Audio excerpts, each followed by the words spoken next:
Hello guys, আজ আমরা আসছি আমাদের পরিপোষা কোম্পানির মহানন্দা ধানের একটি প্লট দেখতে। আপনারা আমাদের পাশে থাকবেন। আমি চেষ্টা করব আপনাদের দেখাতে ধানক্ষেতটি কেমন হয়েছে।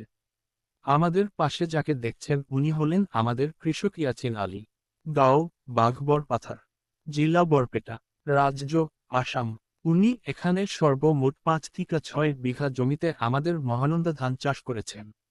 আর গাইজ, তিনি এই মহানন্দা ধান চাষ করে অত্যন্ত খুশি, কারণ তিনি নিজে বলেছেন এই ধানে কোনো ধরনের রোগ বালাই নেই।